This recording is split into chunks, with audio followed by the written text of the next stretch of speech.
Thanks for viewing the Massachusetts Speech and Debate League presentation on judging Lincoln-Douglas debate. You need watch this video only if you know you will be judging in the Lincoln-Douglas division.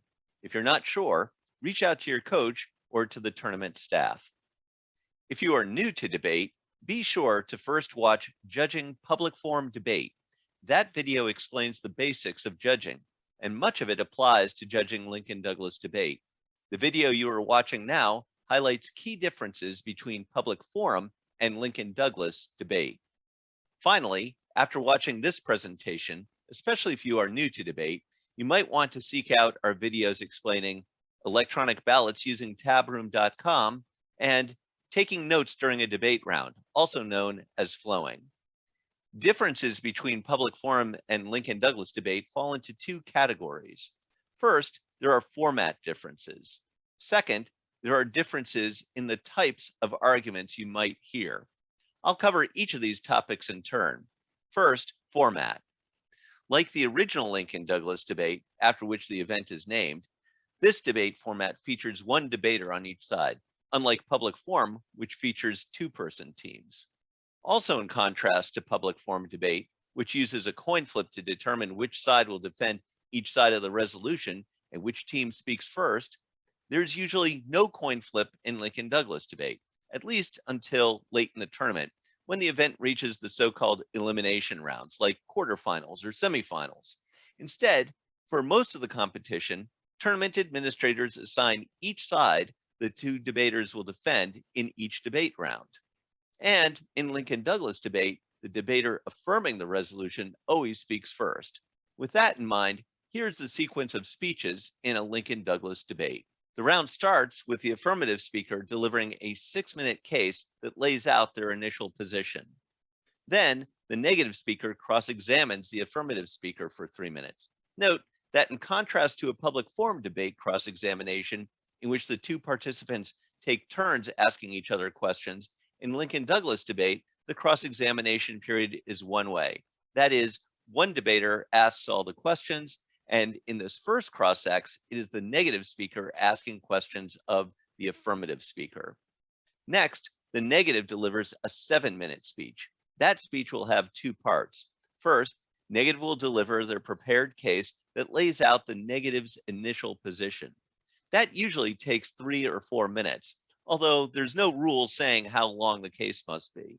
Then, with the remainder of their speech time, the negative will turn their attention to the affirmative case and rebut its points. Next, the affirmative speaker cross-examines the negative speaker. And then the affirmative delivers their first rebuttal, a 4-minute speech that will both rebut the negative case and defend the affirmative case by responding to the negative rebuttal. Next, the negative offers a 6-minute rebuttal, explaining why they have defeated the affirmative case and successfully defended their own case.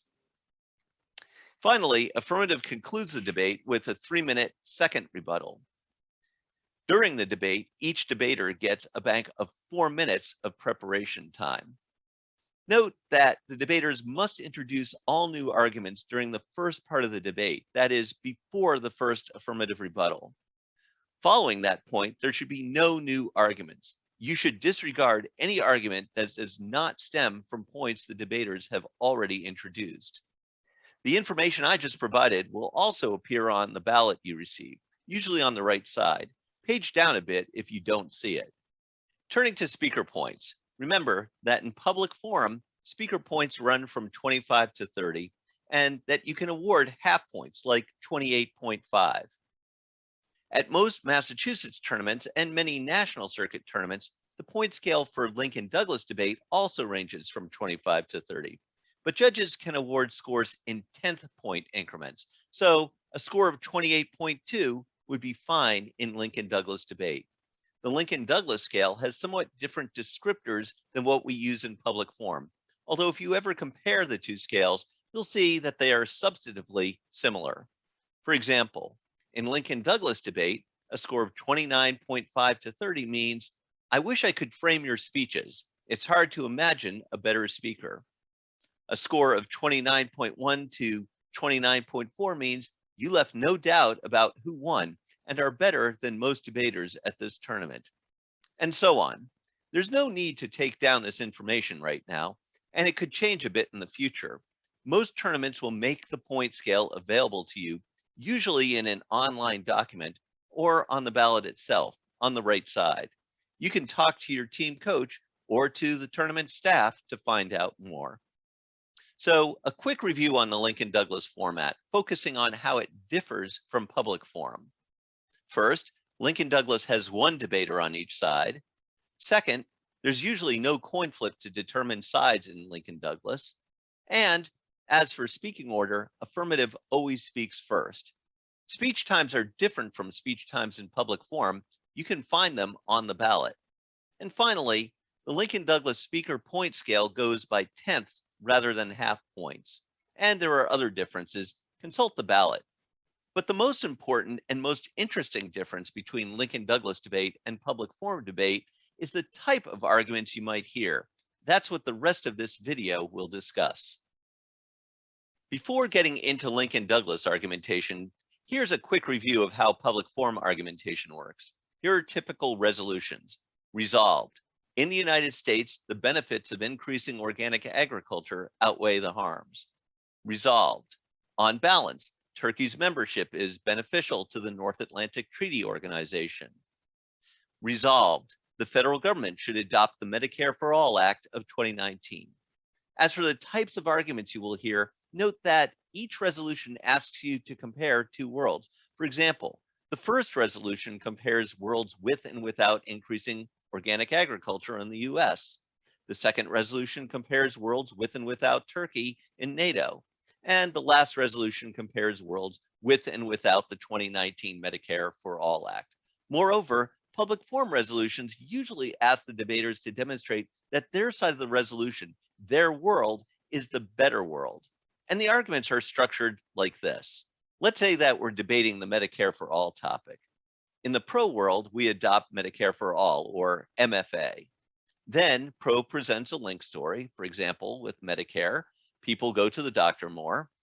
And then there is the pro impact. More doctor visits means saved lives. We compare that to the con world with no Medicare for all. Con has their link story. No Medicare for all means lower taxes and a stronger economy, which leads to this impact, more jobs. You as a judge must evaluate the link stories and then weigh the surviving impacts. Now let's look at some Lincoln Douglas resolutions. For example, resolved. In a democracy, a free press ought to prioritize objectivity over advocacy. Resolved. The appropriation of outer space by private entities is unjust. Resolved. A just government ought to recognize an unconditional right of workers to strike. As with public forum resolutions, you can think of Lincoln Douglas resolutions as comparing two worlds.